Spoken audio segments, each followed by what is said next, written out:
Yo, man, what's going on, man? It's the Kyren Monteiro Show, season number 5, episode number 6, entitled Execution Makes It Happen, featuring the one and only Richarh Tyson. We're going to play some music off my new album, Visionary, and then we're going to get into it.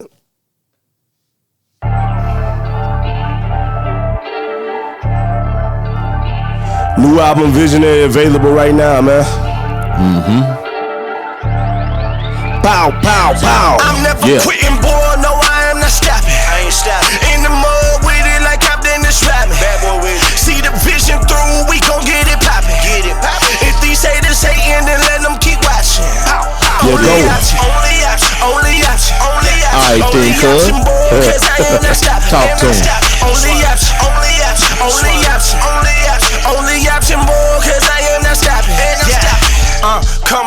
Bow, only option, man. Welcome to the Kyren Monteiro Show, season 5. We're calling this the Vision Talk series. And just make sure you check out the podcast on Apple, Spotify, anywhere that podcasts are streamed. Check the high definition videos out on YouTube and Facebook. The person sitting on the couch, man. This intro could be 5 minutes, but I had to trim it down, man. And so, first off, this is a family member. One of the trillest people in the city, man. Always been respected, always been solid. I've known him since a youngin'. My pops, the late Elder Grady Speed, spoke highly of this dude years ago. And honestly, I don't even know their full relationship. I'm gonna learn some more on this podcast today myself. Your pops was actually my mentor. He was. He was one of my early mentors. We gonna get into that. And he's always spoke highly of this person. And so the official introduction of our guest today, true definition of hustle and grit, based here in the city of Marion, Indiana currently. He's a media trailblazer and the founder of Grant County's largest local news station. He's a versatile entrepreneur and visionary. His portfolio spans from filmmaking to executive producing to professional photography to editing. Beyond the lens, he gonna kill me for saying this, he's a former hip-hop artist, a dedicated family man, a son, father, brother, mentor, OG, and cousin. I want to welcome to the show the CEO of Richarh Tyson Films and Channel 27, the one and only Richarh Tyson. Man, what's going on, cuz? Man, right on for the introduction, man. Now, church folks, please don't unfollow me. Richarh has always been somebody to get in my ass when I do wrong. And it's good to have somebody like that. My personal, after hearing my pops, I remember, rest in peace to my grandmother, Janice Majors, when Grant and Place Apartments was first built here in the city of Marion back in 2004, 2005, it was my freshman year of high school. You was going by Daddy Rich at the time, right? Yeah. As a hip hop artist, you had the Vans rap. I mean, the closest thing to Master P I could see in the city of Marion, Indiana. You came out with a double disc, and we was too poor to have a studio set up. So you was one of the first dudes to sit down and say, just try this out. I remember you had the Casio keyboard in front of the computer set up. I think you was using Reason or something. Yep. I was using Reasons and Sonar. Sonar still around. No. Sonar is not around. I think BandLab is Sonar now. All the things these kids is using on the phone now, same company used that. Because it used to be Cakewalk. Cakewalk, yeah, that's a company. So I remember hearing about you from family members, and hearing that you spit. And of course, I'm like, man, I'm the hottest rapper in Marion. Who is this? And so I remember met you, and you were just cool. You was laid back, down to earth. Let me come up in your spot. I remember you had the microphone right there. It was gold. I remember the setup like it was yesterday. And that was one of my first times of somebody just saying, try it out. Actually, the beat, I made a couple of beats. I actually took the chords to, you probably don't remember, to Michael Myers. And I made a trap beat to the yeah. I had the CD for it forever. I can't find none of that stuff no more. Wish I still had it. But you was always trill, man. And so I know who you are, but for the city knows who you are. But for a bride, just in case it's somebody that been living under a rock in the city of Marion, Indiana, man, tell us about who Richarh Tyson is. Growing up, I was born in the 90s, so I'm assuming you was born, top of the 80s? Late 70s?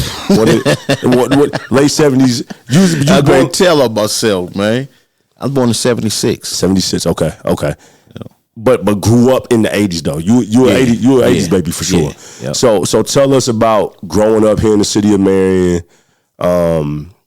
through the Barnett and Tyson line, family background, and just kind of like what that looked like for you. Man, beautiful, man. I was born 76. I went down to grandma's house after I was born. I went from the hospital to Meridian Street down on 20th and Meridian. I don't remember this, right? This is what, grandma and mom telling me. I do not remember this. Now, I do remember living on Brownlee Street. I remember I was in preschool. Now, I remember like the last day at the crib before Mom and Pops moved us out to Brinker Heights. So moved out to Brinker Heights early, like on a 4 or 5, and grew up. What street was you on out there? Vickery Lane. Yeah, you live on the same street. That's crazy. I grew up on 218 Vickery Lane, right behind Jones Middle School, man. And it was cool. Childhood was cool, man. I loved it, man. Family was big back then. It's unfortunately nobody's families are what they were back then. Nah. But it was a lot of spending times with grandmas and cousins and aunties. Then you came up with some of my family members, right? In that time period. Come on, your Aunt Carissa, or she a cousin? Aunt, yep. She the youngest, yeah. They stay like right around the corner, man. Right there on that corner coming into Vickery. Yeah. My cousin, one of my cousins live in that house right now. This is crazy. That's what's up. Yeah. And Carissa always had that Erykah Badu type vibe about 100%. Her, even back then. It was crazy. Yep. Yeah. So it was cool growing up. I loved it, man. I loved it. I did. Now I remember on Mayor Morrell's podcast, you said that the '80s was the best Marion you've seen. Yeah. Now, obviously, I went around. You talked about how, like, it was booming because it was a lot of money flowing to everybody. Yeah. In the community. I mean, it's a lot of money now, but it's certain levels of people touching certain levels of money. But back then, I'm gonna say everybody was getting money. Even people that you didn't think was getting decent money back then was getting money. Them nice factory jobs were so plentiful. Like, people think just because, all right, this is a big misconception. People try to think my family thought we were uppity or ritzy or something because we lived in Brinker Heights. So what? The people that lived down on 18th Streets and Boot Streets and all that, they made the same money my mom and dad made. They worked at the same factories. Everybody around here was touching the same money. Yeah. I mean, it don't mean that you was no richer, because, I mean, I grew up out north most of my life because my pops, coming from Cincinnati, he was tired of the hood. Yeah. So everybody looked at us like, y'all living out north? I'm like, dog, y'all got more forces, throwback jerseys, and fitted. I wanted to move to the hood because I'm like, man, I'd rather have more. Because I wouldn't have clothes. Yeah. And again, I guess it's on our parents, what our parents chose to invest into and how to spend their money. That was the only difference. But them doing that and growing up out north, I was the only black kid in the neighborhood. But it exposed me early on, like, no offense for the listeners, but it showed me how to deal with white people at an early age, because it was different, because we was only some of the only ones that lived out north. All the other family lived in the hood. So I still spent a lot of time in the hood growing up, and it was just two different worlds. For me, it was. Yeah, I mean, of course, going down the family, bouncing back, getting to hang out with your cousins when you go down there, you know what I mean? But me, I think my experience is a little different because, again, I grew up out in Brinker Heights in the 80s, and this is what I love to say about it out there. It was mixed. Now, was there racism? Yeah, of course there was racism. But I don't know. It was like just our neighborhood, man. We was all mixed in together. You know, it wasn't... racism was always there, but the kids, a group of kids I came up with, we adults grown up, and most of us, we still bumping each other in the still of the day. And I'm talking about white kids, black kids, Mexican, mixed, some Asian and black. It was crazy. I loved it. But yeah, the racism was always there. But I think I'm grateful the way I grew up around everybody, man. Yeah. So growing up in the 80s, like I said, before you became the filmmaker extraordinaire, the news channel extraordinaire, I knew you for getting on this microphone and popping your stuff. That's even on social media, you shared the news article of you back in the day in front of the beat machine with the studio. Like I ain't new to this, I'm true to this. You know what I'm saying? So like, talk about first before we even get into you making music. Talk about when you first on some brown sugar type stuff. What was your introduction to hip hop? What was you first? Cause you and hip hop, y'all around the same age. You realize that, huh? Y'all hip hop was like what? How many years old is it now? 52, 53 years old? Something like it's that. It's a little bit over 50 years old. And I'm 49. 49. So you right there growing up with it. Yeah, my introduction to hip hop was my Aunt Nay introduced me to the Fat Boys. He straight up the Fat Boys. No, I've seen all of the from Melly Mel to where it's at today. I've seen all the different changes of hip hop. I've seen all of it. I wish that this generation, man, would go back. Some do. I wish that the younger generation now would go back and listen to some of that stuff and just be more historians of the craft, because it's so much in like storytelling back then. Production has got better, 100%. Flow, cadence, and all of that has got better. But just the pure art of storytelling back then with the slick Ricks and all of that, it was at a high level, man. Here's what I kind of think. At first, I share your view on that. Then as I think about it further, I'm thinking like, you got to remember, I remember as we was coming up as youngsters, the older heads didn't like kind of what we were doing in hip hop. Yeah, you know what I mean? They thought it was too street. Yeah, so I'm like, maybe it ain't for us to understand. You know what I mean? Maybe it's just for them to understand and let hip hop evolve how it's going to evolve. Now, of course, I think the older people we don't got the power to do that no more, to control some of the narratives and all that. Not with social media. Yeah, I think some of these narratives need to be reeled back in, but man, just let it evolve and go. Let them do their thing. You know what I mean? So you into music. Tell us the origin of you being into music and how that got started, because I'm going to assume that was probably one of the first creative things you got into. I started off as a DJ in my bedroom. I was the greatest DJ in the world in my bedroom, standing on top of standing on top of whatever I could stand on top of, because I wasn't tall enough. I didn't have a real DJ stand. I had one of them entertainment centers with the glass doors, with the room for the big TV to go on here. My turntables set on top of that. Turntables and all of that. Come on, man. I had techniques.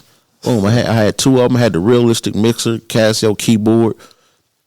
Ronnie Neville's. He was a friend of my dad's. Ronnie had a Korg DDD7 drum machine.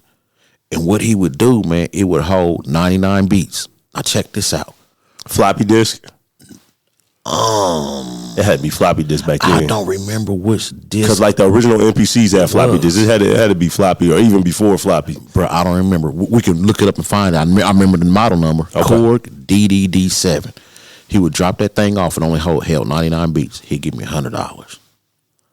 And he'd be gone for a few months. All he wanted was for me to fill that up, because he had a band. He just wanted drum patterns, just patterns, no bass lines or nothing, just drum beats. And I kept the drum machine. So you was making drum loops back then? Yeah, so he would drop it off for me. I had it for months. Come back, leave the machine with me, and give me $100. So I had the drum machine, Casio keyboard, 2 turntables, the mixer, microphone, Tascam 4-track. Yeah, I know about that. Well, you know what's crazy? Music producers now actually sell drum packs and loops. Yeah. Now they selling. Now anybody can make beats because they selling AI loops. It's crazy. It's crazy. So back then you was even making loops. Yeah. So you started out DJing. I didn't know that. Yeah, then I started rapping. I called myself MC Shy T because everybody called me Shy. Everybody knows me. That's my childhood nickname, sure. Shy. Last name Tyson. MC Shan, MC Shy D. I'm MC Shy T. Yeah, that's dope, man. That's dope. And then back then, did it lead it? Did you ever put out like demos back then? I know that's an old word for the youngsters, but I was selling my tapes at Big D's back then. So for people that don't know, Big D's was a legendary record store it was South Washington, right? Yep. Right down the street from McCullough Middle School in the city of Marion, Indiana. This is when you walk in and get your this was like the hood version of FYE. It was a great store. It was a staple in the city for so long. I wish somebody would bring something like that back. Everybody tried to. I know their family tried to hold on to it for long as they could. I hated to see it go. I just didn't have the means. Still don't have it, but I wish I had the means back then to try to preserve it. Because again, records are gone. So like when you it's hard. I think because in this day and age, I think it'd be hard to keep a record shop open. Well, there is one psychedelic seller. Shout out to Matt Wilson here in downtown Marion. Check them out. Good people. That's probably the closest thing we got to it. But yeah, I mean, 75% of the smell like Ganesh 8 incense as soon as you walk in. Yeah. But now 85% of the market is streaming, man. So you come up DJing, start rapping. Take us to let's speed up, take us past high school. Where are you at with music or anything at that time? What is life looking at? Right past high school. As you enter adult years, how's life looking? Now, right past high school, you probably don't even know this. I don't got any material or anything released under this name. You'll find some very rare underground recordings and mixtapes. I used to call myself Eclipse. You know what I mean? So that was like. So you changed the name from Shy T, from like a young kid going into late teenager, going into adulthood. I started calling myself Eclipse. That's when I had met William Dorsey and all them. You know, Greg Robinson and all them. The GF clique. I went into the GF clique. Eclipse. You know what I'm saying? My style, the way I did my music, I was still heavily influenced by the East Coast.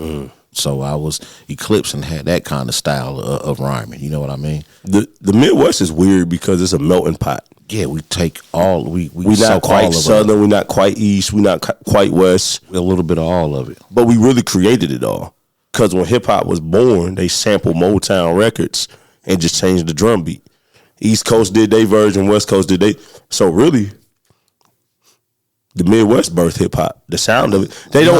We can't say that, man. We can't go that far. Hip hop is born on the East Coast. They might have started like sampling, you know, the Midwest recording artists back then, and I don't even know what the first samples was. I know the Sugar Hill Gang was one of the very earliest. I don't know where they from. They sampled. I forgot what they sampled. I think that's New York. Either New York or LA. No, New York.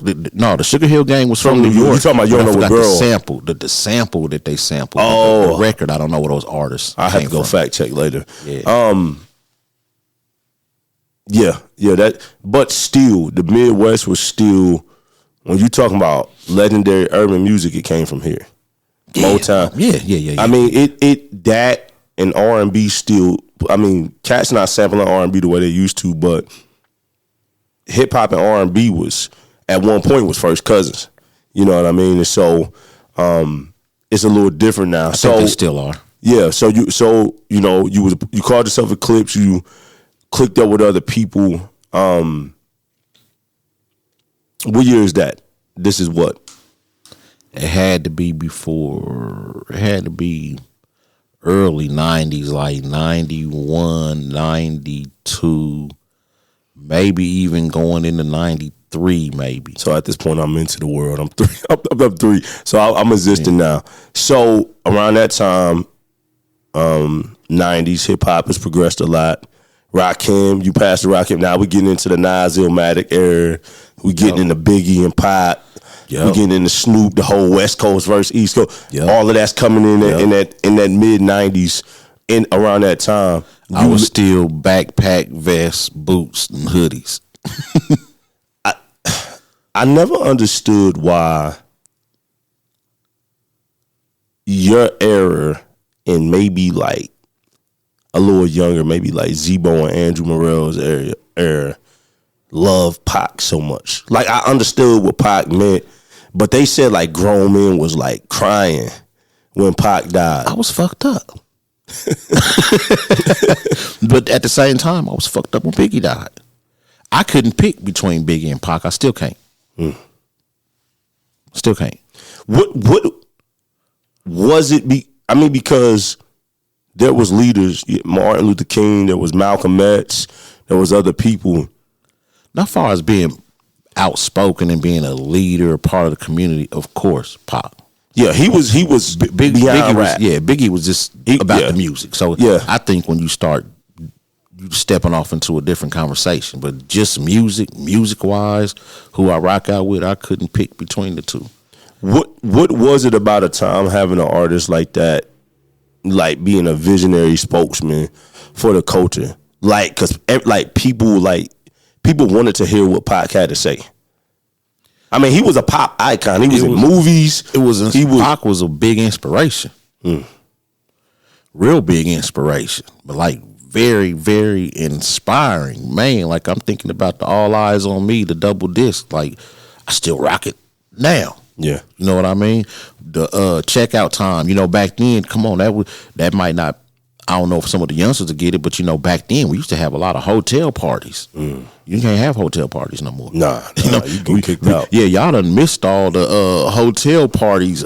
Man, that whole wave, man, that was fun. So stuff like that is like soundtracks to the way we was living. You know what I mean? It was dope. So at that time, I gotta imagine being an adult at that time. You getting inspired off hip hop. At a whole nother time. Because I don't think I was quite an adult. I think I was like getting there. Okay. Like what year we talking about? 94, like in that mid 90s. 94, I was 17. Yeah. So you getting into that. Take me from there to the Daddy Rich era, because that's when I came to know you as that artist. And at that time, I never seen recording artists in Marion of any genre drop 2 albums at one time. That was crazy. I don't know if that was because of All Eyes on Me and you seeing Pac do stuff like that or what, but nobody did that. Now I look back at it, think about it, but there's a story behind it that I really don't want to get deep off into revisiting, but we will revisit it briefly. Going into the Daddy Rich, that's when I started dabbling off into the streets, meddling in the streets. That's where the Daddy Rich thing come from. You know what I mean? And that's what they used to call my dad when he was younger in his days. But I never heard nothing about my pop selling dope or nothing. I just know about my dad working all the time. But you know what I'm saying? Dad liked to be fly and all that. You know what I mean? So I took that on as my name when I was out there running around selling dope. So that's where that came from. The double album came from, man. What was the name of both of those albums? Because it was 2 totally different albums. I couldn't name them. I just called it Daddy Rich Volume 1 and Volume 2. I couldn't think of nothing to name it. You know I remember I had to sneak and listen to them joints. Because coming up as a preacher's kid, you knew my pops. Yeah. And so he was, I don't think he really, honestly, I don't know if he ever really was cool with me listening to what's labeled secular hip hop. Even when he died and I was 18, I was always respectful of what I played around. But I think when I got in high school, around that time he started loosening up a little bit. But there was a point in time where I couldn't even play it. And I think around that time he started loosening up. I remember I said for my sophomore year, I wanted Nas's Hip Hop Is Dead album. And he let me do it. Him and Jay-Z had a song called Black Republican. Man, that's still one of the hardest beats to this day. And around that time, this is meeting you around that time. Mm-hmm. But I had to like sneak and listen to it. Yeah. But it was hard though. So you called it Volume 1 and Volume 2. Let's talk about marketing. And as an entrepreneur, you had the rap vans. For people that don't know what that is, if you seen this man driving down the street, you seen his logo and his picture and the album covers on the van. Yeah. There was no mistaking who he was.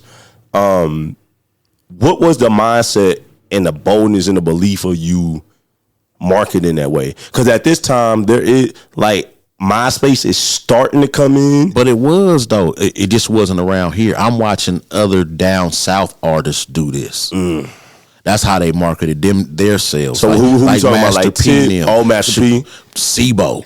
You know what I mean? And some other artists that I can't even remember their names right now. I've always, like, even if they come, like we might be down in Indianapolis at an event like the Expo or something, you got independent artists from down south, or even sometimes out in New York, here with they vehicles rap. The Black Expo back in the day was crazy. Banging their CD. So I didn't create it. I just saw something that worked and was just the first to do it around here. How was that?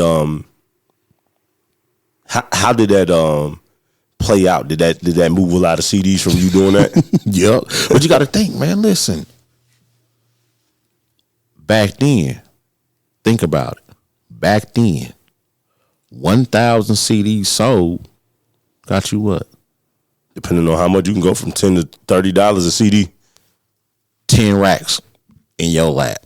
When I dropped Daddy Rich Volumes 1 and 2, after it being out, I don't want to say it wrong. I don't want to exaggerate. It was less than a month. I'm thinking like 2 weeks tops. It was gone. I want to say a week. I really want to say a week. Gone. $10,000 music money in my lap. Now I'm sitting in the van.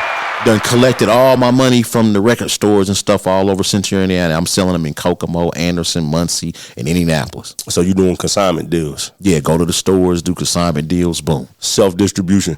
Sell what they want to sell them for. I don't care. I just want 10. So even though y'all hear us talking hip-hop and all of that, there's lessons in what he's talking about. So he's talking about being an independent company and self-distributing his own product. This is before streaming, Spotify, all of that.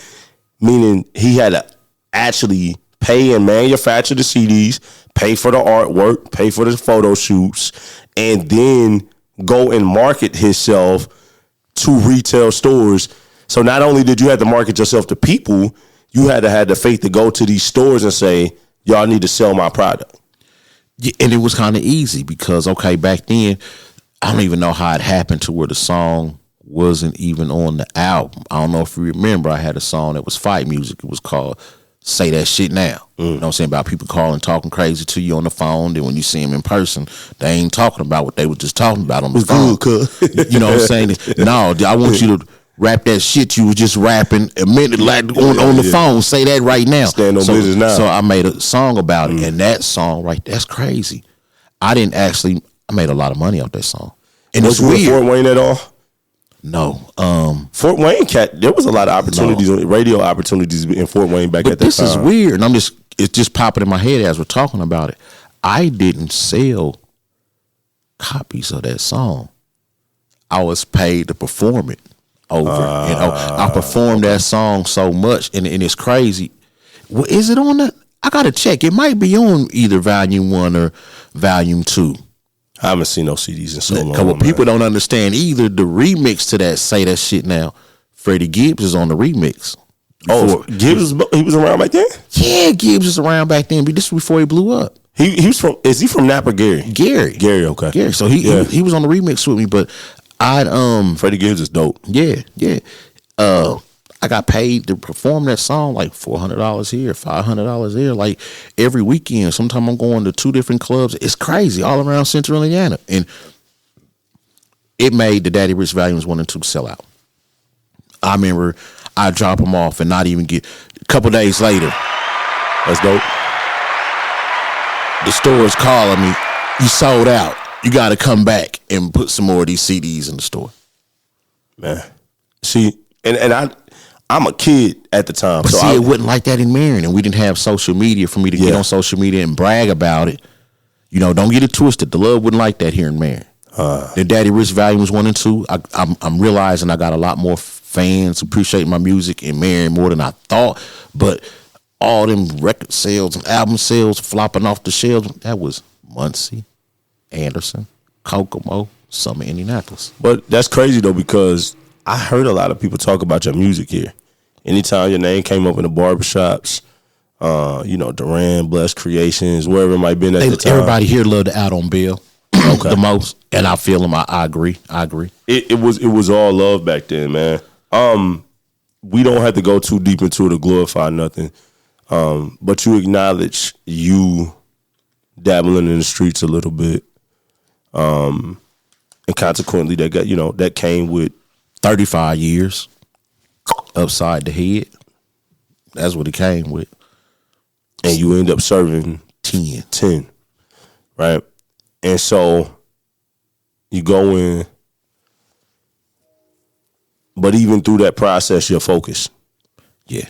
What do you learn? Sometimes gotta take a bad situation that might be self-inflicted that we cause, but still turn it out to work in our favor. Ain't no sometimes, he does it all the time. Me and you are walking miracles of that both in different ways. What did you learn through that time of you having to pause and sit behind a wall? Like, what was the vision? I don't narrow the question down because there's so much can be talked about. You know like that bad situation. What good did you extract from that to get you ready for the next phase of life? And I'm okay. It made me revert back to the way I was raised. That's one of the things it did. And in my mind, I feel like it made me a kid again in a lot of ways. Okay, here's why I say this. Now, when I was young, go out and play, have a lot of fun or whatever. But it was a lot, time I spent upstairs in my bedroom. And I don't leave my bedroom by choice because I got everything in here creative. Whole entertainment company. Come on, man. In my bedroom, I got a stereo. I got a computer. Matter of fact, people don't know it. I had 2 rooms. My mom and dad gave me 2 rooms. I got my bedroom, and then in the next room was my studio where all my gear is at. I spent a lot of time up there. I didn't leave there except to go to the bathroom, to the microwave. Now let's go to prison. Salute to your parents, both of them. Resting in peace. Salute to that. Now let's go to prison. It's the same thing. I don't leave my cell except for to go to the bathroom or to the microwave. So I'm just in here creating. So as I revert back to like being a kid in my cell, I'm being a kid. I'm just in here writing, creating, coming up with ideas, making plans for what I'm going to do when I get out of here, because they gave me that sentence or whatever, but I did not accept it. I never accepted it. I kept fighting and kept fighting and kept fighting until the doors opened up. I went to trial. I didn't take no plea bargain. So for people that don't know, Richarh, he has a lot of street smarts, but book-wise, academically, I don't know what you did in school, but I know just from knowing you, crazy smart. Crazy smart. You actually represented yourself. You may not want to talk. You don't have to talk about that. But he's really, really smart. You wrote books. You didn't wait out till you didn't get out and then write books. You wrote them while you was in there. I'm gonna tell you why. I'm gonna tell you how they came about. You want to hear the story? That's fine. Here it go. When that double disc came out, Volume 1 and Volume 2, and that's in 2005, right? Yep, 2005. I had signed a distribution deal, and these discs were coming out nationwide. The October, I got knocked off in August. I was signed with it was a distribution company out of Florida. I forget the company. I had to look on the disc when I get home. I forget the company. But in that, from watching Master P, I got the hook up and all that, the movies that he made. I made a deal inside my distribution deal that I could make direct to DVD movies. I don't know if you remember the direct to DVD way. Yeah. I had it in my contract that I was going to make them, and those were going to be distributed through my distributor too. So I'm supposed to be getting ready to make movies. Remember, the album was coming out in October. I get knocked off in August. So I'm in jail. There was this dude, white dude named Big Thirsty, cool white dude. I wanted to bump into him. I ain't seen him since back then, man. Big Thirsty. Listen, I don't even know why they called him Big Thirsty, man. He's a cool ass older white dude, man. If you're watching this, somebody, hey, right on, man. Thanks for the motivation. Reach out to him. We want to see you, man. Hey, he had pulled me in the cell one day and cussed me out. Told me I was bullshit. I mean, went off on me. But I felt the love. He said, you're in here, messing around, jacking all time or whatever, woo. Man, you got talent. You had your music going out there, and you told me that you had it in your contract where you could make movies. Well, ain't no movies right now. That's out the way. It's over with. Ain't no music right now. But you can make some books. You can write some books. You can put your stories into these books. He said, you're reading all these gangster novels every day. You know what I mean? So, because of Big Thirsty, I started writing books. Wow.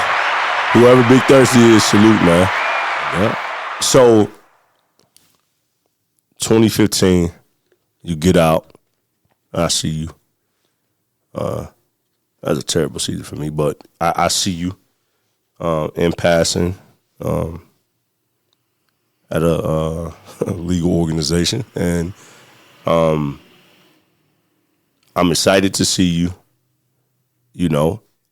I done did a lot in at the time in the Christian hip hop world. So my first thing after making sure you good, I'm like, hey, hey man, when you gonna get back to the music? And surprisingly, it's not the answer I expected. You said, cuz I'm about to get into making films. Yeah. Right? Yeah. So I'm not knowing the backstory that Richarh Tyson Films was already about to be birthed. Whatever it would have been called at that time would have been birthed back then. Right? So you always been a creative individual. So you get out, you're looking at films. But then, not too long after that, you found Grant County, Indiana's largest news channel station, and you started with just an iPhone 6. No productions, no lights, no cameras, no high-end microphones, no post-production, I don't want to say no crew, but no production crew, none of that. I didn't have that. You started with a crew, then some of us split for monetary reasons, respectful monetary reasons, like Katrina, let's put names on it. Katrina Blackman, Lover, Family, we still down. Javon Washington, we still down. Salute to both of them. I didn't know how to make enough money right then to pay their bills. He was with you back then. I forgot. So they could pay their bills. You know what I mean? I forgot about that. So, and then we had Kenzo on the camera. Okay, but go ahead. No. Go ahead. So whatever I end up. When we keep going, I'm end up one-man band starting out. Like you said, iPhone 6. At first, I think I started editing on my iPhone. I think I got a second-hand MacBook and was able to start editing on a MacBook. But that was the early start. Let's take it back. So me and you were working, not at the same time, but we ended up working at the same factory and at the same... with the same people, same boss, same crew, same department. And it's weird. You left that job to start your full-time media journey. I left that job to set up the audio and all of that. Yeah. So that's weird that place has had both of us employed and issued us W-2s. Yeah. We probably shouldn't say the name of that place, should we? No, but I ain't got no hard feelings. No, salute to Butterworth Industries, man. Salute to Frank Butterworth, Susan Butterworth, Kim Smith, Ruby, Kathy, all of y'all, Frank, man. Cool. Yeah, man. I respect him as a businessman. It was cool. I respect him. So you're working there. I still love you, Susan. I ain't mad at you. I just had to tell you how I feel. we gonna leave that one alone. We're gonna leave that one alone. And people see you laughing now, but you growing up, you was no joke, right? Like you cool, but like don't get it twisted. Y'all might see him on the news, but Richarh is like you're not a person to play with either. You've matured. You chilled out. But we not gonna get into that. By the way, them gold chains is dancing. That's why I keep looking down. Right. If you just listening to this, but on the camera, I don't know how much. But the jewelry dancing right now. Let's back up a little bit. You start with the iPhone 6. Mm-hmm. But tell why and how you started Channel 27. That first video, like how you started it and when you knew you had something. Tell us about that. I started it from a conversation at work. Okay. Telling people about my dreams of being in film at work. Okay. Remember, I think I told you this before. Yeah. So at work, the consensus was, well, shoot, we ain't got no news here. Why don't you start doing the news? The same equipment you're going to have to do the news. You need to make movies. Doing the news, it teach you how to hold the camera and everything to get you ready to make movies. So start doing the news. So started doing the news. We did one little newscast, and I remember I uploaded that. I was still at Butterworth. I uploaded that thing before I went to bed because I had to get up at 5 o'clock in the morning and have enough time to get there for their first shift. You know what I mean? That's early. Man, that thing got 14,000 views in that period from when I uploaded it after midnight to me getting up at 5 in the morning. I said, whoa, this is huge. And it's crazy. I didn't know. That's big, man. I didn't know at the time that I had plans for like some type of network selling advertisement slots. I found it in some of my old paperwork I brought from prison. I had the blueprint for Channel 27 News, how I would make money off the advertising already written. Didn't realize I'm relying on what I already written, not understanding where I got this from. I found this in the old dusty ass blue folder. So you had a business plan from prison? Yeah. So here's a huge lesson just from that. We got to drop gems, and I'd love for you to chime in on that. People sit around on their couches all day and waste time. You got free. You had plans. You executed. Yeah. Right? So when it comes to being a visionary, man, what does, like, if you had to write that word yourself, right, and you had to, like, if they approach you and say, Richarh, what is your definition of a visionary? How would you write that? You see it first. Not out here. Not with your eyes. I try not to get too deep with all my stuff. People to understand, go understand. No, go. You see it in here first. That's where you see it first. After you see it there, then you just make it happen. So that's how you see it. It's a vision. You see it in your brain first, then you make it happen. When did you know that you was different? One thing my Uncle Mario, to my Uncle Mario Speed, got a lot of respect for you. One thing he always says about you is, it don't matter what that cat does, he gonna make it happen because he's a go-getter. I used to grow up thinking that everybody had that dog in them as kids, because some kids play basketball, some kids play football, run track, but then when you get grown and life come your way and you start figuring out what it is, everybody don't have that same dog that we thought everybody grew up with. Then the boys and the men start separating. Very few men and a whole lot of boys. No disrespect. I'm not saying that disrespectfully, but it takes a different kind of person to have that kind of dog. When did you know? Always. Now, I ain't gonna lie, I was shy. Like young, maybe even up towards middle school, dealt with bullying. But I always knew I was different. But that dog to go get it and do something and make something out of yourself, everywhere I went, it was bred into me. I'm talking both sides of the family. I'm talking about from mom and dad. You go to mama's side of the family, you got my granddaddy Matthews, Dickie, he putting it in you to be something. You go over here to my dad's side of the family, my Tyson's, grandma, the Tyson there, grandpa, I call him grandpa, my other one granddaddy. Grandpa was in your ear, boy, you a Tyson. You got a grandma Tyson. Put some pep in your step. You know what I mean? It's everywhere I went, it was do something, be productive. So that's all I knew. That's all I know. When you talk about family, man, it's funny, man. I swear. I was talking to, who was I talking to this morning, man? I was just talking to one of the homies this morning. My guy, Monte King. That's who I was talking to, I believe. And we were talking about family and stuff like that. And I was saying, like, not necessarily now because of how the world is different, but that last name Monteiro, it was connected to Jacksons. It was connected to Joneses. It was my dad. Every time you leave the house, boy, you represent me. Mm-hmm. If I was getting in trouble at school, I couldn't play the drums at church. Right. Man, they had confiscated my studio a whole semester. Yeah. Not a grading period. A whole semester. See, dang, I thought I had the grading period. You bring home F's, you cancel it. Man, my dad used to say cancel Christmas. My dad be like, man, till next report card. Excuse my French, Kai, pack that shit up and put it in the shed.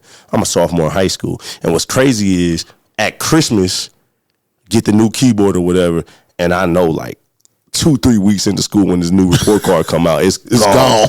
I'm trying to learn this mug and enjoy it as much because I know it's coming, so I can't even really enjoy it. So like you said, that having integrity of your last name, where you come from, that's important. Yeah. Because I feel like, I don't know about all cities, but in the black community here in Marion, I feel like we've lost that.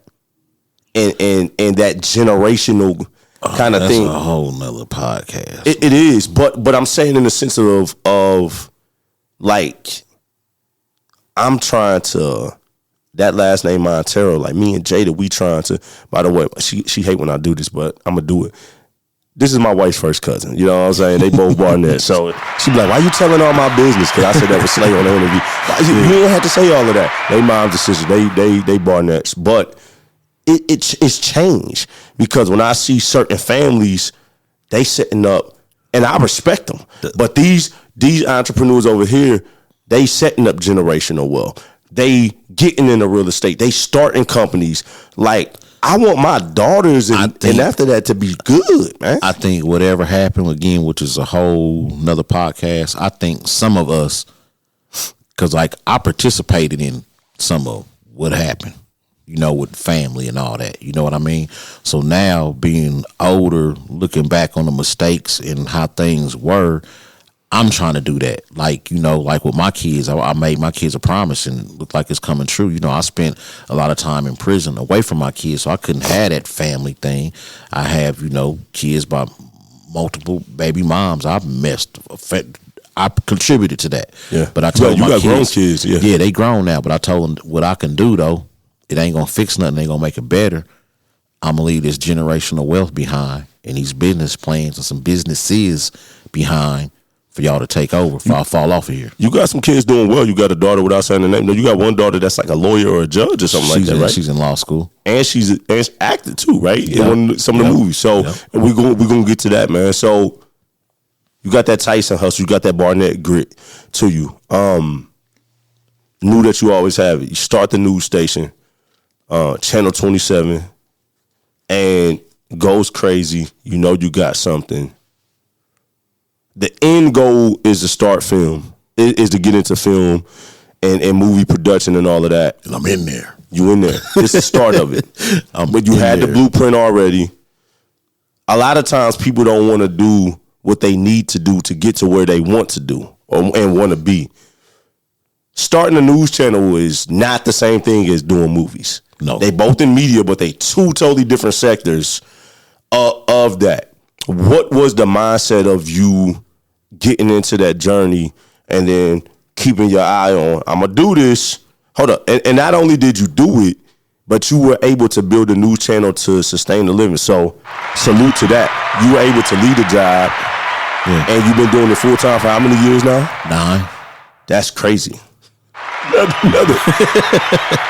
I've been a full-time entrepreneur since April 2021 and I'm telling you, ain't nothing pretty about it. It is a journey, and you got to be a fool to hop in that water. You got to really want it bad. I was thrown in it. Here's what happened. I was starting the news. I was still working at the job while I was doing the news. But people want you to come out, though. Yeah, people wanted you to come out because you're missing stories throughout the day. That's what pisses me off when they tell me get a real job. There's no way you can have a real job and stay on top of the news. I'm at work from People still tell you that? Yeah, they just told me that. I don't even want to get. Yeah. It worked. You work from like 5 a.m. to 4 or 5 p.m.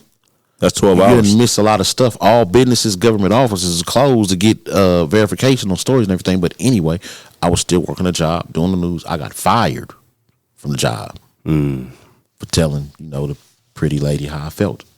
And the beautiful lady of how I felt. And so I got fired from the job, right?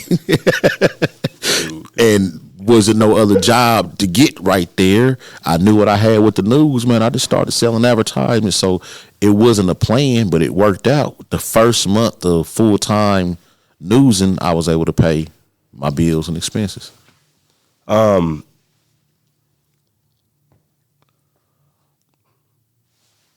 In doing that, you get to a place where you can sustain, and you get to a place to where it's working out. You're able to start dabbling with stuff. What is that transition of doing news, the demand of that? That I would want to have nothing to do with that world. And I don't want nothing to do with it no more. That world is demanding. It is so unforgiving. First off, with you standing on the morals and principles you know from your former life and what you were doing, then to go into the news station, that's a heck of a trend. Because at one point in your life, you probably would hate your occupation.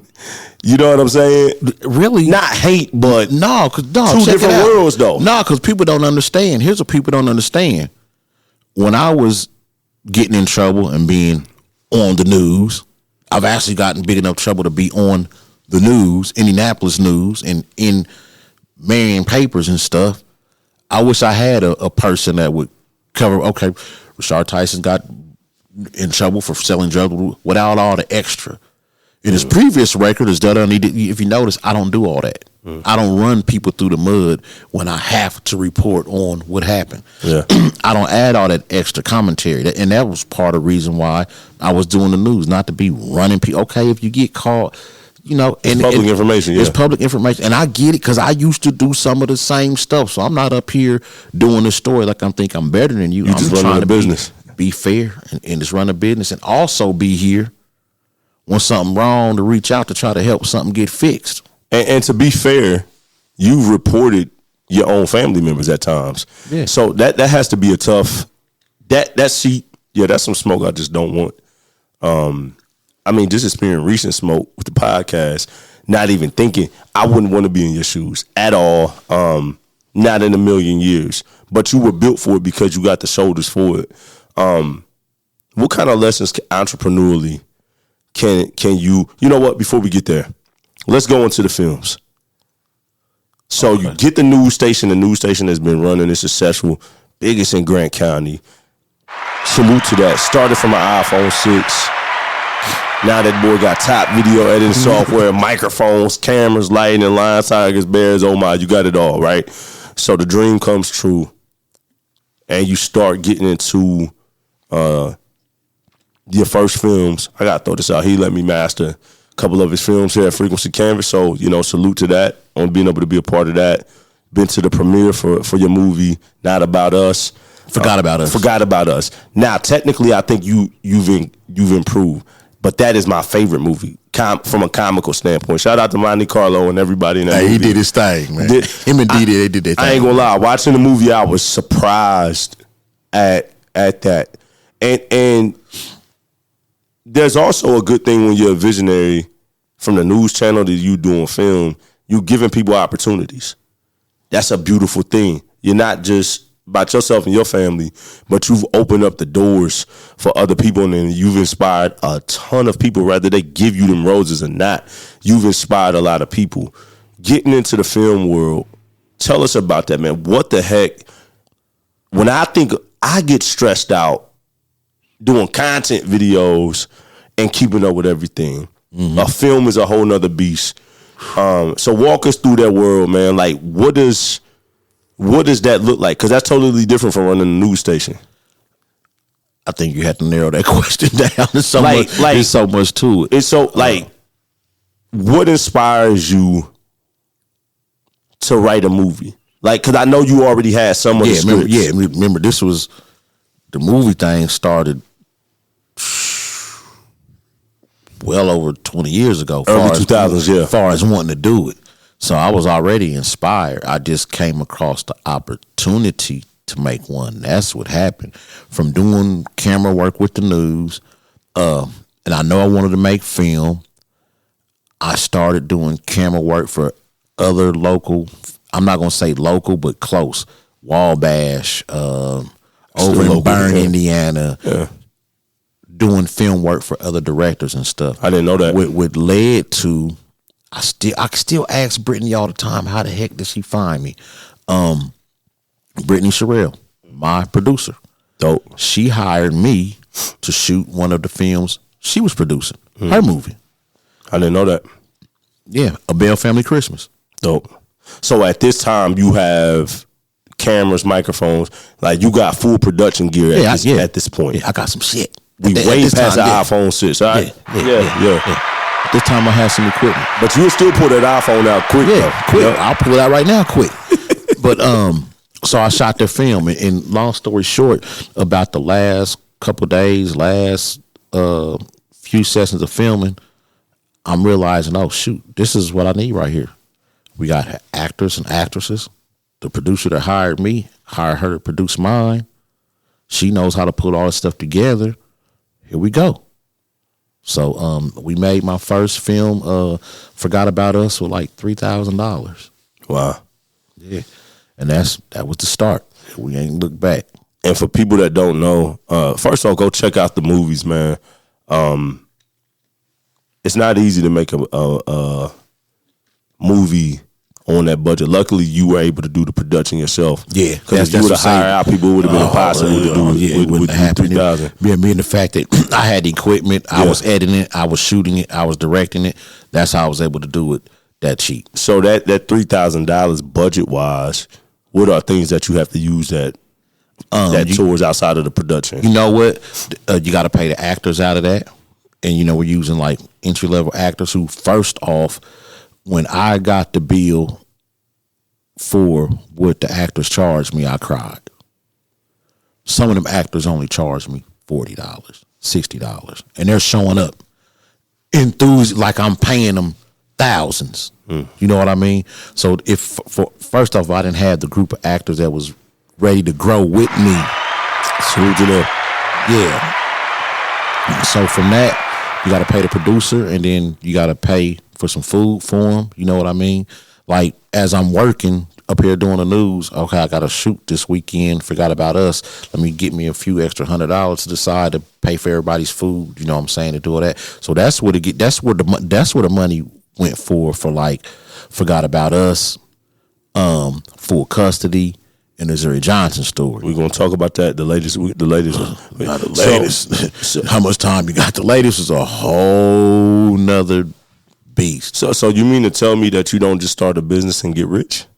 No, you gotta grow. We went from a $3,000 budget to about a $5,000 or $6,000 budget for full custody. I think I spent closer to $6,000 for full custody, which is great if you watch that. Yeah. And then the Zuri Johnson story, the one that's blowing up, got millions on top of millions on top of millions on top of millions of views and impressions on Tubi.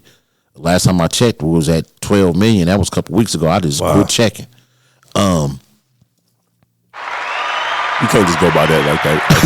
You can't say that like that. We spent $15,000 on that to the new one, Asphyxia, 40 bands and still counting. You know what I mean? I think I'm end up having about a good 45 bands in it for us all over. Yes, probably more than that. So how in the film world? So with me coming from the music world, having a record label and stuff, it's not like it used to be, right? Like the times of you selling out 1,000. I mean, I ordered CDs and vinyls for my new. We sold a few, but man, people streaming on these cell phones. It's hard to convince people to play that. So on Spotify, Apple, Tidal, all of the streaming platforms, you got to get a whole lot of streams to really make some real money. And it's dominated by the major labels. That's another reason why I ain't jumped back into it, because I don't know the hustle anymore. Stay out. You know what I mean? I don't know the hustle. I don't know how unless you love it, it ain't. I do it because I love it, not because it's the most profitable company in the movie world. How does that work? So you're getting all of these views on. You see the commercials in there, right? You see Tide commercials, the insurance company commercials, the McDonald's commercials. So is it? But in music, like there's actually like a payment calculated by the amount of streams you get. Mm-hmm. So in the movie world, is it ads and views, or is it just all ads? It's the ads. They paying you from the people that see your ads in the movies. That's what you get paid off of. The impressions, you see what I'm saying? So if you got 50 million views with no ads, you got no money. Oh, but they're not gonna put it up there without no ads. They're putting ads in it. It ain't going up there. Okay. Yeah. Now, how good your movie is and the content of your movie does determine who are gonna put ads in your films. You know what I mean? That's why I've pulled back on a lot of cussing and stuff like that, so I can get the more higher tier advertisers to put their commercials in my movies to make some more money. Let's talk about that. In the sense of having a brand clean enough, there's a lot of people, I got a lot of homies, you know, like, man, I don't want to not cuss in my music or on my pod or doing my content, you know, that's fake.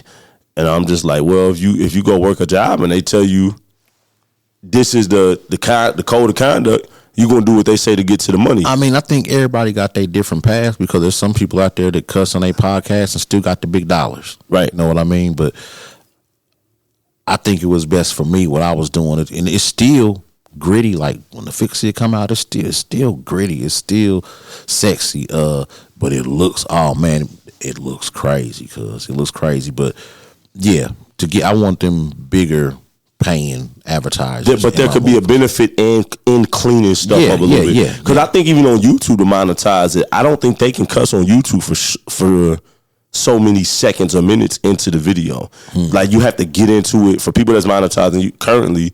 So I mean, there's benefits in doing that. And of course, more people to watch.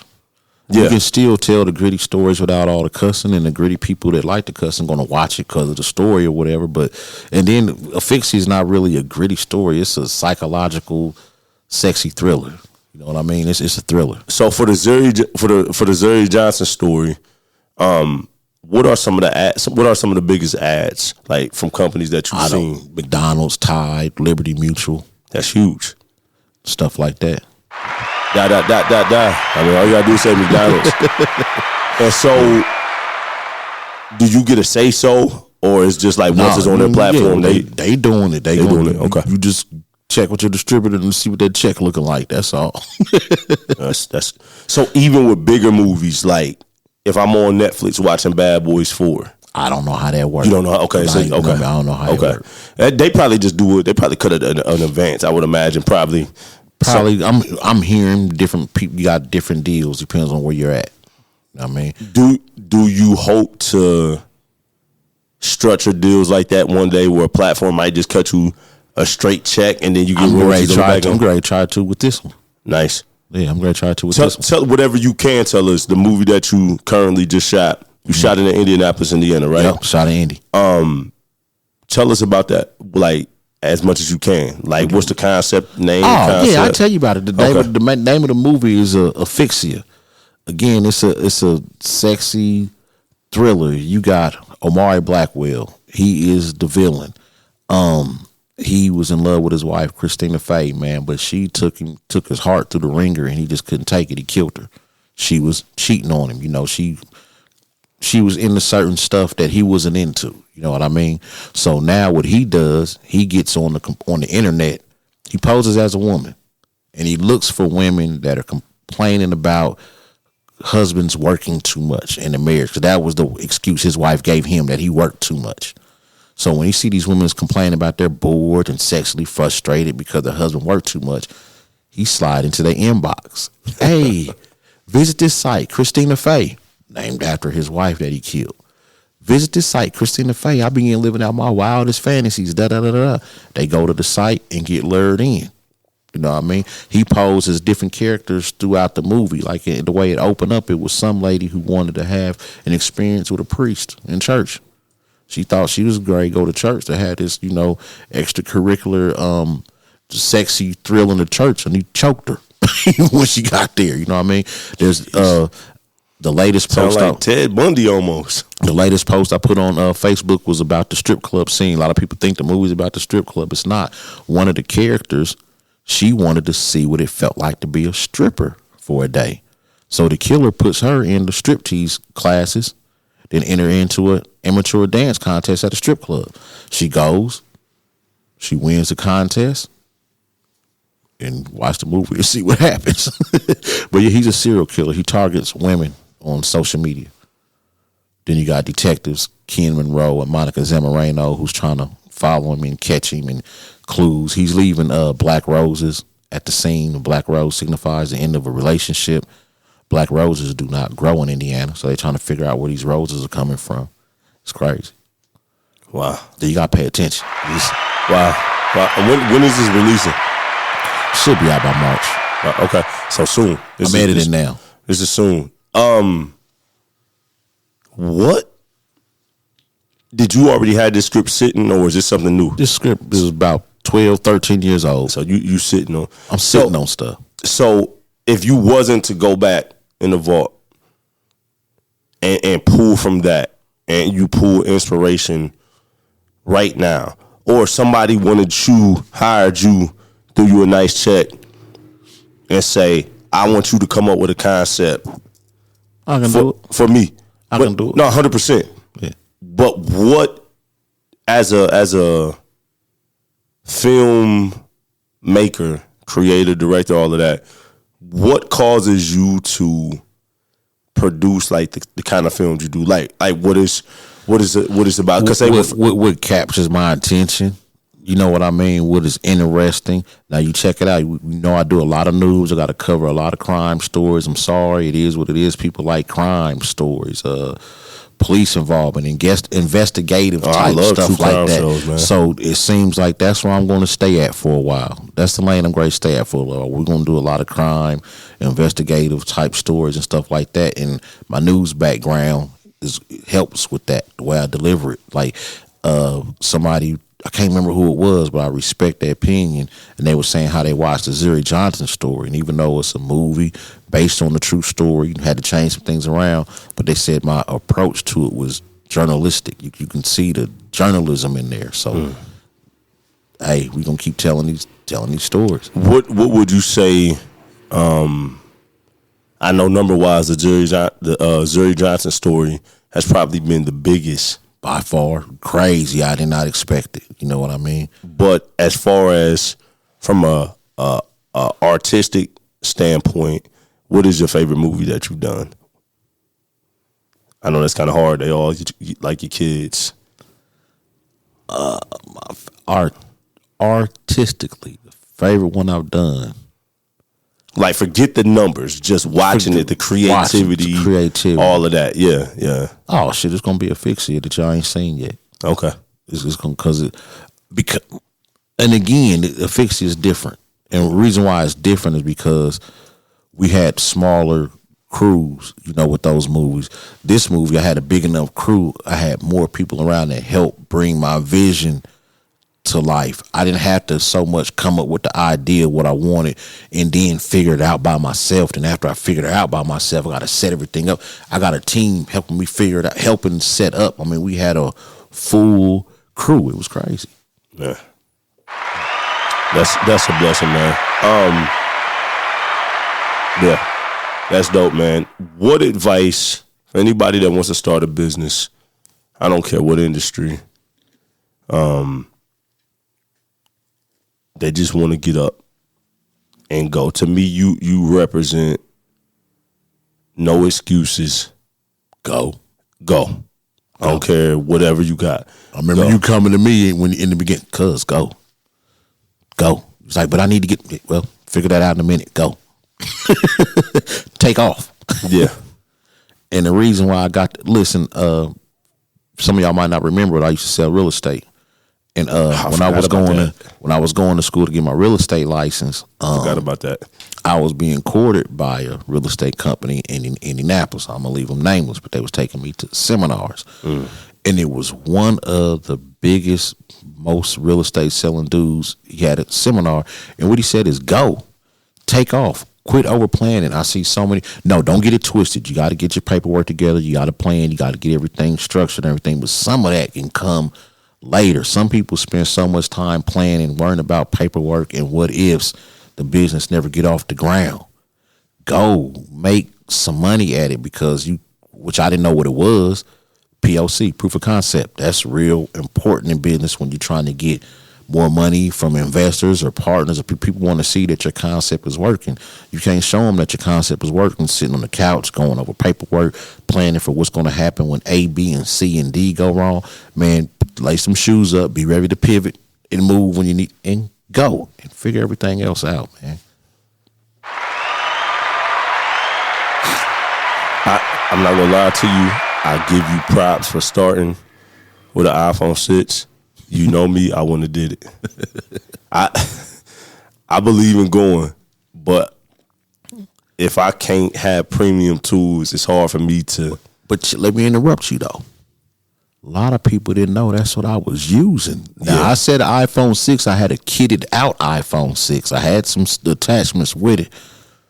People thought I was using a camera, except for the people that actually saw me out filming with an iPhone. But if you didn't know I had an iPhone and you looked at them early Facebook videos, look, we're on social media. If it shoots high definition, it shoots high definition. Them iPhones shoot 1080 AP. Some of them, they shoot 4K now. You know what I mean? Yeah. And we're on social media.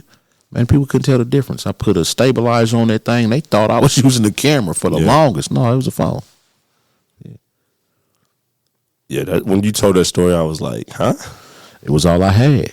OG told me, he said, "Hey, man, the best camera you got is the one you got. Best camera in the world is the one you got, cuz. What you crying about you ain't got no camera for? You got an iPhone, don't you? Pull it out your pocket and use it." Took off. man, he found the largest news station in Grant County history for with an iPhone 6, man.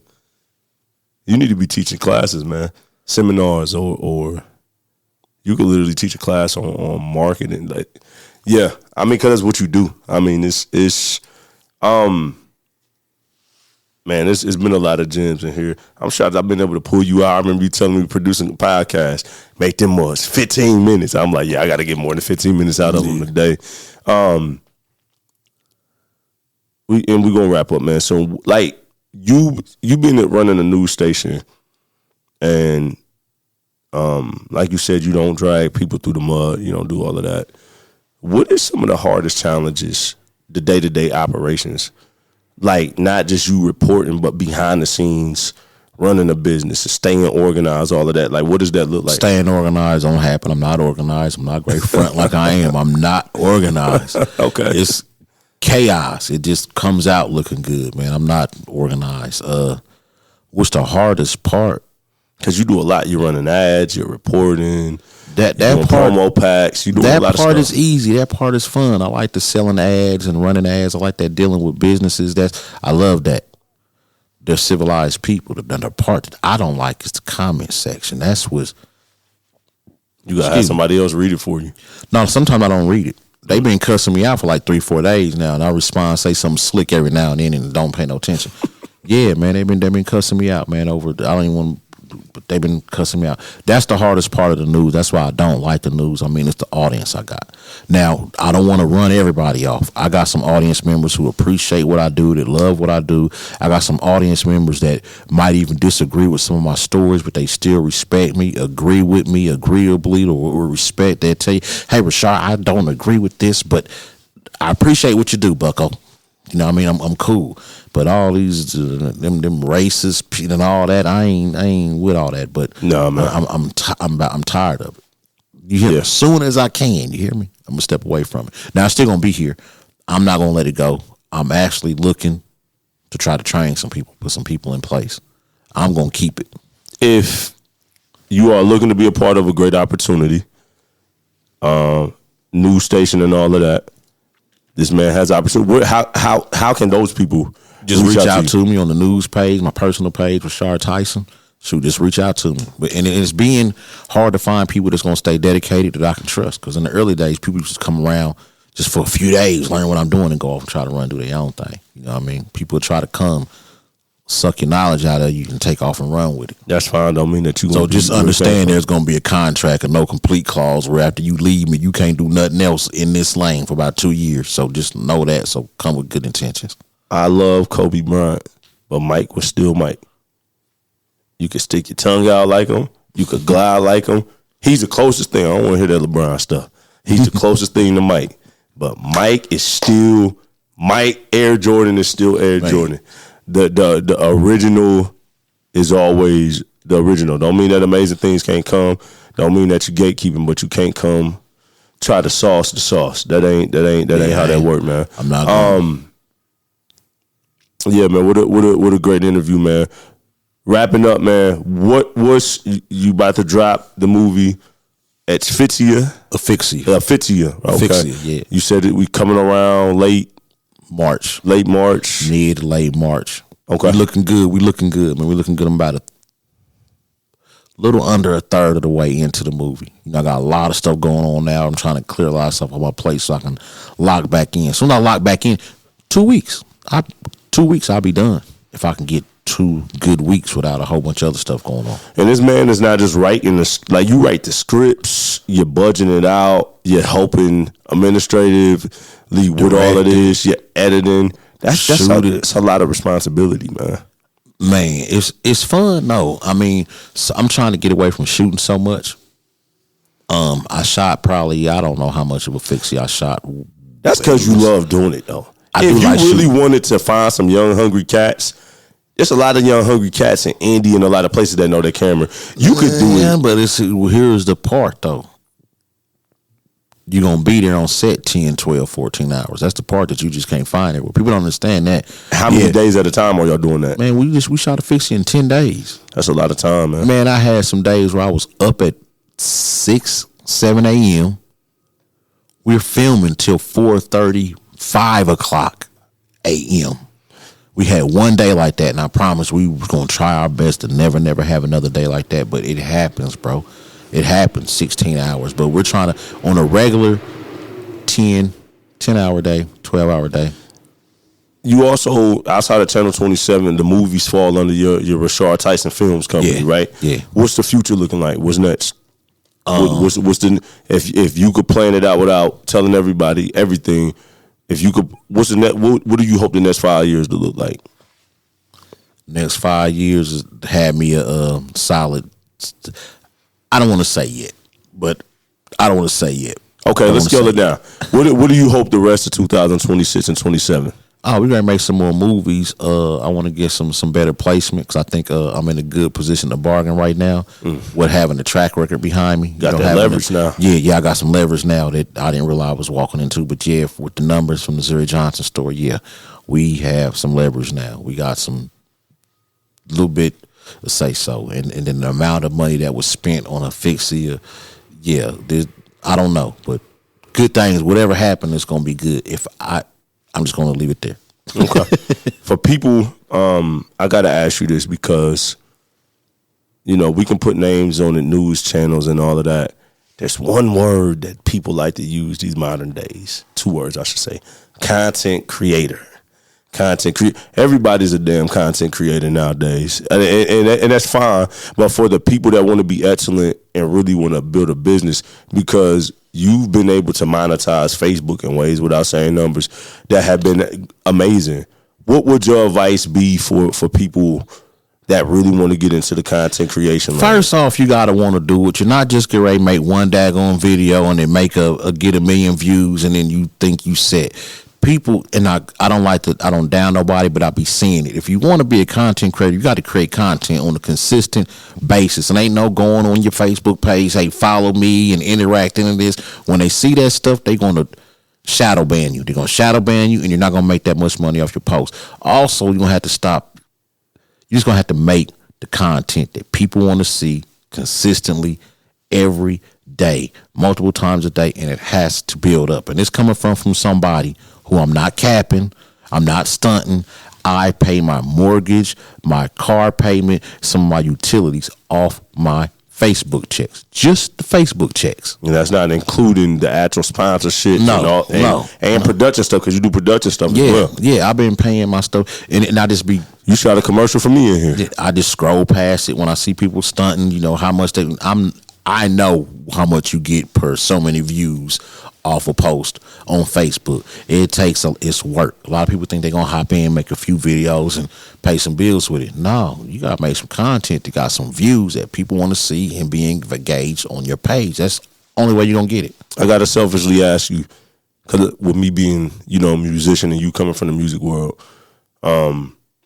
I said in the group chat of our label, we just invested in some more media gear. It's not the record label company, but the record label benefits because I own it. You know what I'm saying? Salute to them. Actually, one of your cousins is on the label, Damon Nee. So shout out to the team, Engage Records. And Nee love you, man. Nee will go to war over you. He love you. We were talking about you and loyalty, and he was telling me, like, him and his pops was at he's like, Richarh had to check me until I got back in line, and wouldn't even allow me. And that speak a lot of your character for the music. I said in a group chat, it's weird. Music doesn't sell records. Content sells records. It's weird to say that now, but if you're not making some level of content as an artist, nobody's gonna listen to your music.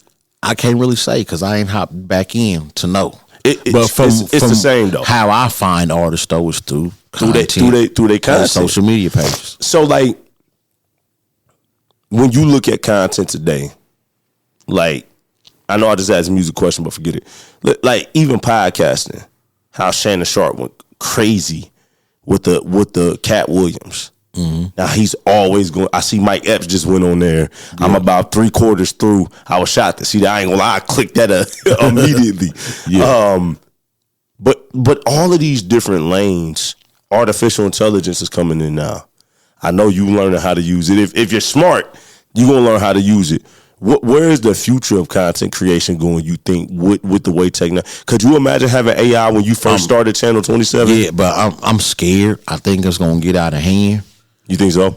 I think so, but you got to stay up on it. It's going to get out of hand in what kind of ways? I feel like it's already getting out of hand in some ways. Yeah, you ain't going to be able to tell what's real and what's fake. But used correctly, and you got a big debate on it, which I don't want to get off into. All I'm going to say is, if you're in the field that is fueled by technology, that is powered by technology, you're going to have to stay on top of technology. You're going to get left behind and ate up. Our fields are. So wherever it's going, need to stay on top of it. Do you see, like, so what I'm building, like the new company Media by Canvas, with that being like media marketing stuff like that, do you see those kind of companies disappearing, or do you see them skyrocketing more? No, I see them here. Okay. I see them here. Because at the end of the day, you still need a human. At the end of the day, still got to be a human somewhere in the pipeline of the work. That's a debate in the audio world too. Is like, with AI coming in and more home studios being made, our jobs going to be taken away. Now, I'm not worried about I'm not worried about an algorithm outmastering me or outmixing me, but I'm also real enough to know that you're fluid enough. But if so and so artists don't have the budget, they're definitely not coming to Frequency Canvas or Kyren Monteiro. But they wouldn't have came to me anyways because they don't have the budget. So I don't know how soon it's coming. In the creative industries, we're definitely going to feel it. I don't know how soon. Some people say it's here now. Some people say 10 years. Some people say 5. But if it's here now and you still thriving, if it's here now, I'm still thriving, it's because we're adapting. Because we're still learning. See, when you quit learning and quit staying up on what's new, that's when the trouble is. When something's coming in, like, again, it's a touchy subject. Some people debate over it, but hey, man, it ain't touchy. You got to adapt or die, man. Yeah, exactly. You got. You said it. You know what's touchy? Being broke. Very touchy. like if you know what it feel down to be like to be down and working jobs under $15 an hour, or that, like, people think about being rich. That's cool, but it's about freedom. Exactly. I'm living life on my terms. I move when I want to. If I don't want to move, I don't gotta move. Yeah, you saying everything is paid. Yeah, bills paid, mortgage paid, car note paid, comfortable. Cool. How does it feel looking back? You ain't finished. But I've heard people say sometimes we stay looking back too much to where we stop forward progression in the future. But I've also heard that, like, sometimes we're moving so fast that we don't look back and appreciate the journey. Do you ever look back to that iPhone 6 and all the progression you made? Do you ever wake up and say, I started a news channel from my iPhone and I'm paying bills off of it? Yeah, my iPhone is on my coffee table right now. That iPhone 6? Yeah, right there. Reminder every day. Cause I'm gonna be honest with you, man. With me coming from the music world and all of that, and then it started at just providing a space for people. And then that didn't even last long. And then a whole nother company was birthed under the company. You got Frequency Canvas, then that birthed Media by Canvas. I got so much anxiety at the top of last year. And you just, you gave advice. It was a lot of homies that gave advice. And to be here a year later after that, and to see, like, it's more than working, and it's scaling way faster than I imagined. And more can be done. Way more. You still got room to do more. No, a whole lot more. I know. We gonna be rich. It's crazy to me to wake up and be like, sometimes the things you don't want to do be the vehicles that can be the biggest blessings. I didn't, with focusing on Missing the Master, and it was hard for me to be torn and doing that world. And then I'm working with I'm still reaching out into the country, but it stands still from the crib. Like, it just was a different transition. But sometimes you got to do what's needed to do what you want to do. You like moving out here, moving around, interacting more, don't you? Yeah.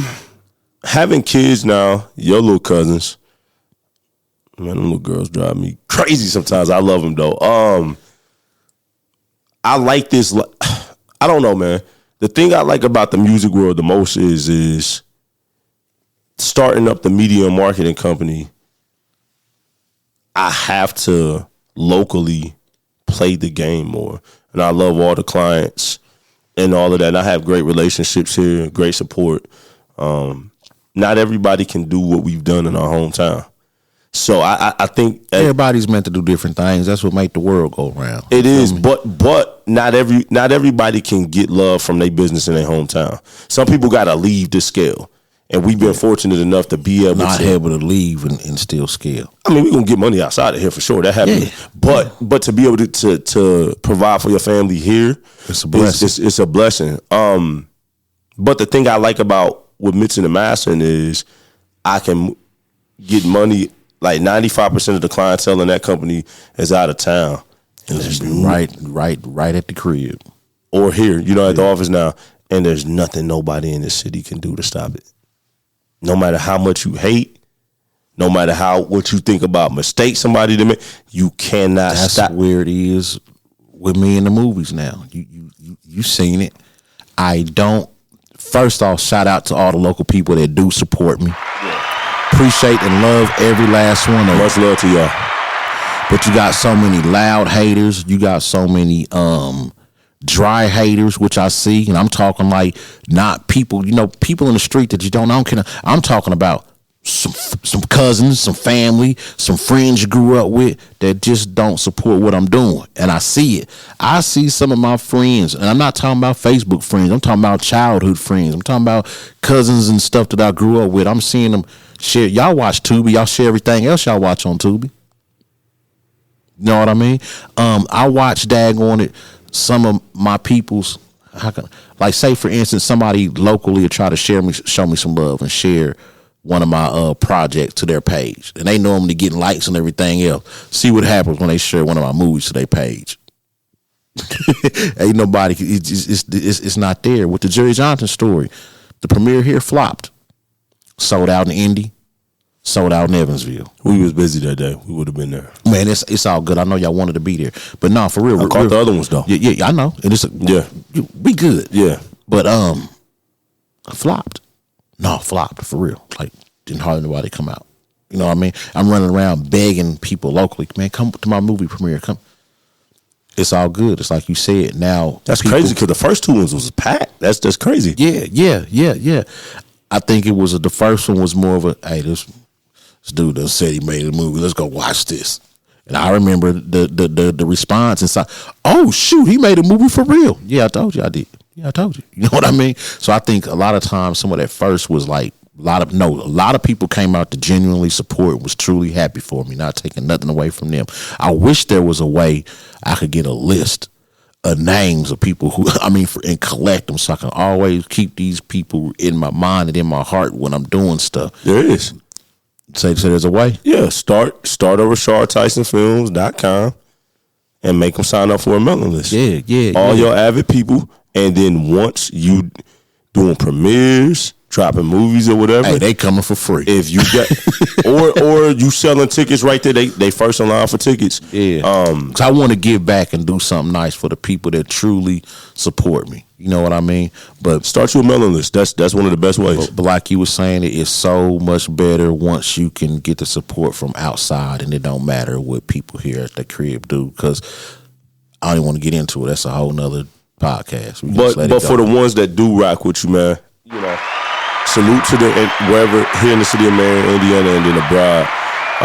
Because I think we take it personal, and creative people and visionaries of any sort, when you birthing something from your heart, yeah, and people don't rock with it, it's hard not to feel some type of way. No, I'm saying you should take it personal. You should. It's like people showing you how they feel. It's personal. Like you'll have people you grew up with, and you see them congratulating everybody, but you ain't on bad terms with them or nothing. So that's that dry hate.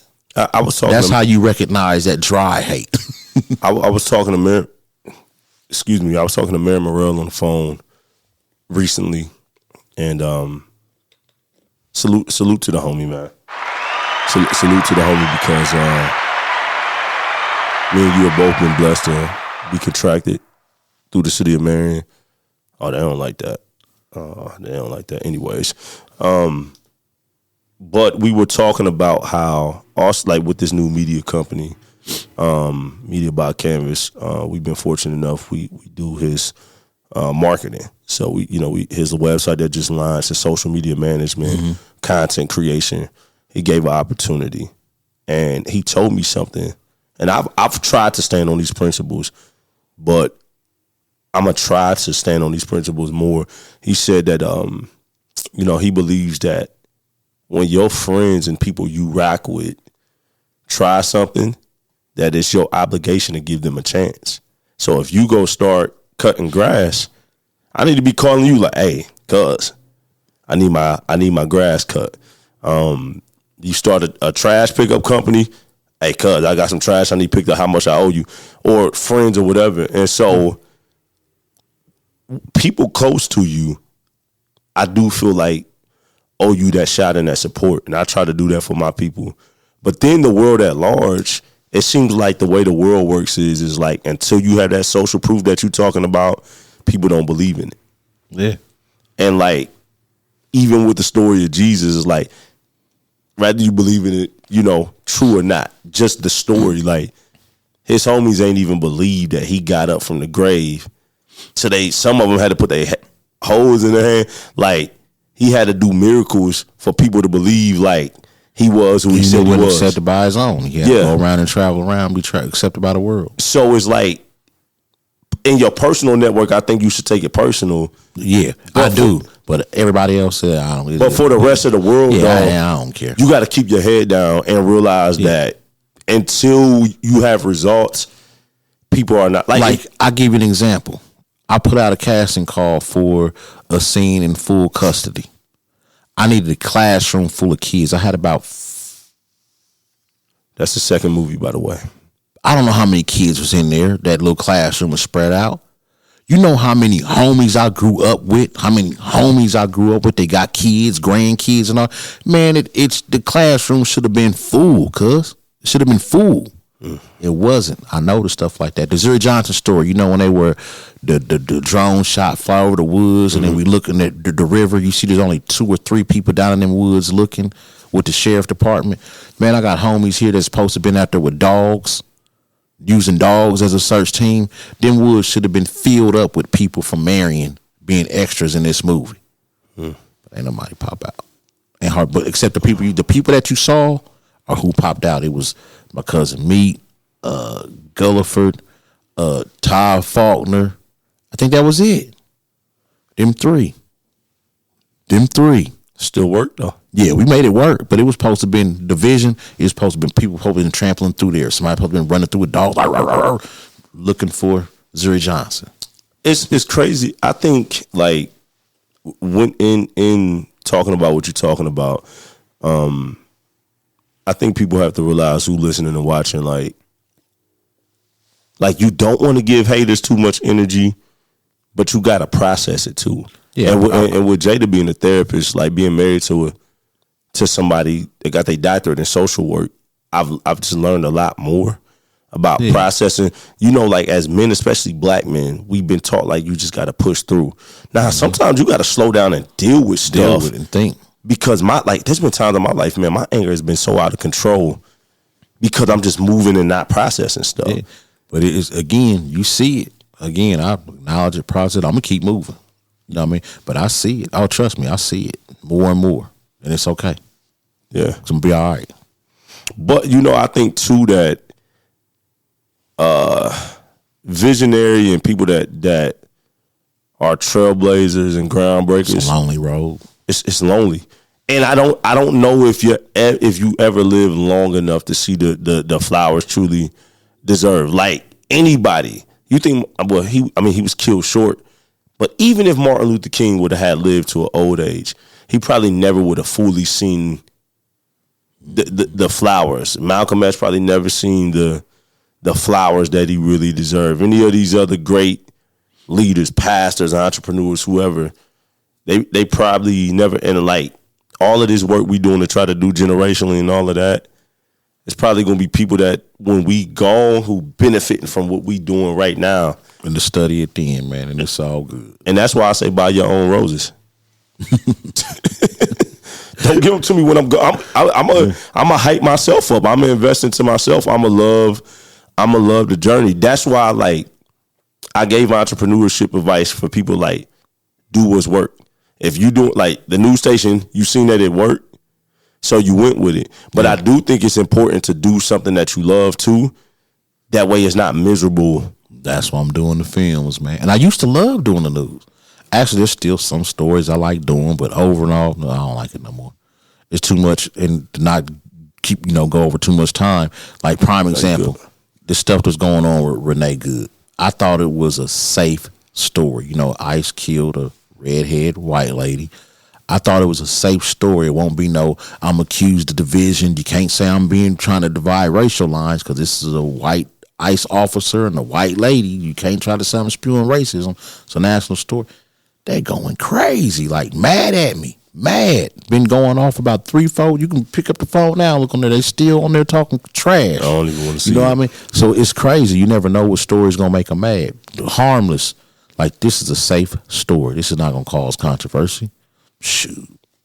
It's crazy what we do for a livings in any part of our companies, because we own multiple companies. Social media is huge for both of them. Your news channel can't exist without social media. Our marketing company is not able to have the clients we have without social media, right? But at the same time, that ear gate, eye gate, like how you say you got to see stuff, you also got to protect it. Yeah. It's hard. Like, how do you balance? I have to make posts and get off. Because if I get sucked in to the social media world, you can take all day.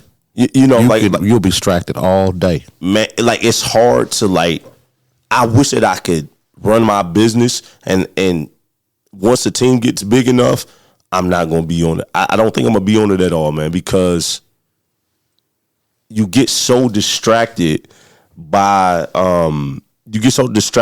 just any and everything, and it just seems like it can literally just it seems like it can just kill the vibe of what you do, man. And so I like, for me, have to detox every now and then. Step away you got from to, man. The social media world.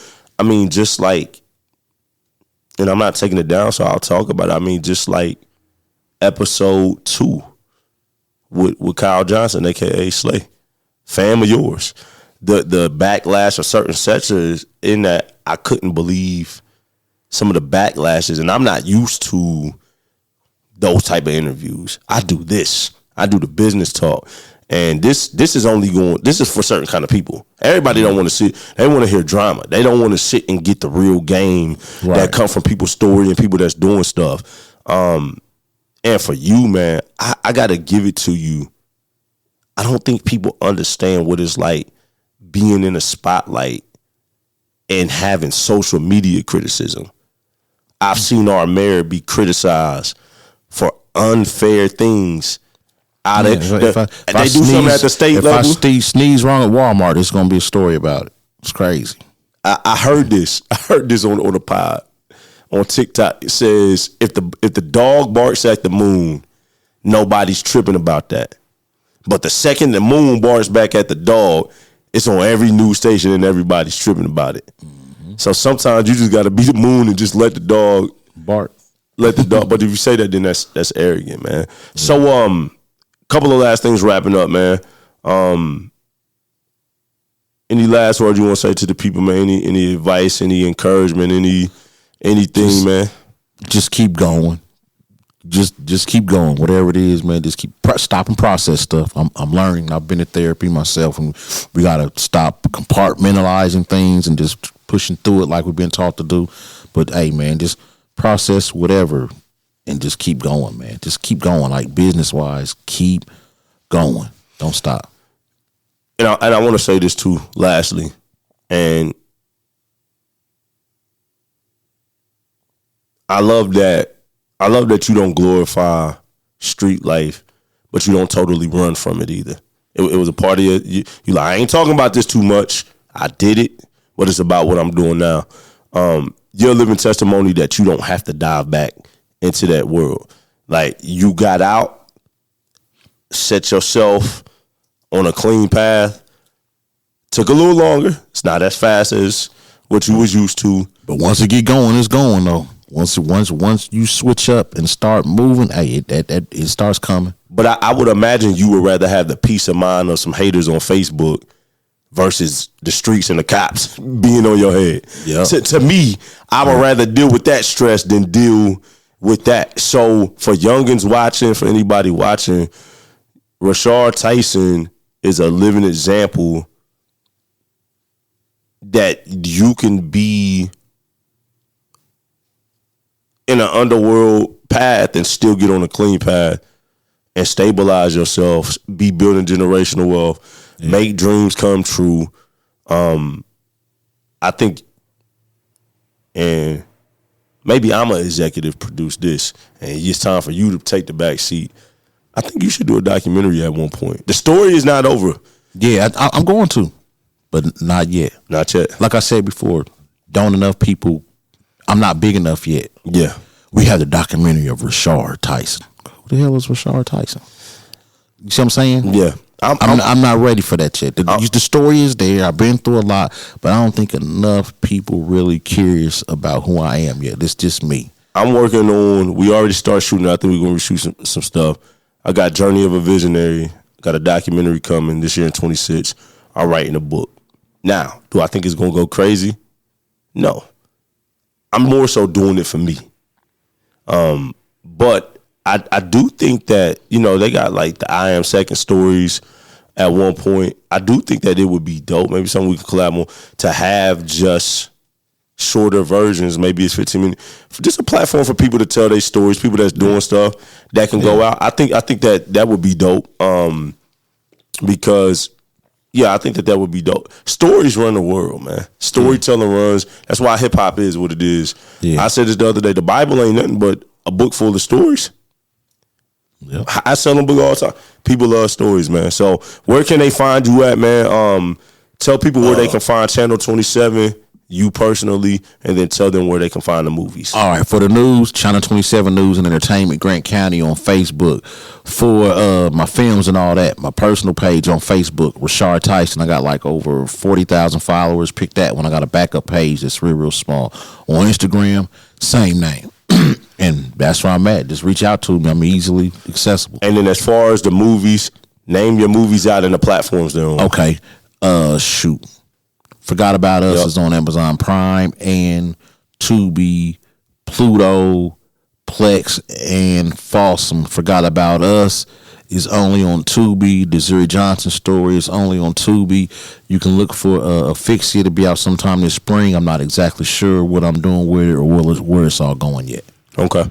And Asphyxia is coming March. within this first half of 2026. Oh yes, it's coming March. We're solid on March. And I think. Will we be able? I know you said the last one didn't do good. Will we be able to catch some kind of premiere, or you just going straight to platforms? No, we premiering. We're going to premiere in Indianapolis. We're premiering in Detroit, and I'm gonna try to figure out who my real people's here in Marion and do something special here. But as far as me trying to rent out a building and go spend money printing off tickets and running around begging everybody to come see it, not happening. I ain't doing that no more. Yeah, man. Well, let me know the dates. Make sure we there, man. Make sure that y'all support Richarh Tyson, support Channel 27, support the news. Check out the Kyren Monteiro show on all the platforms and YouTube, man. Thank y'all for rocking with us, man. We out this thing. Yes, sir.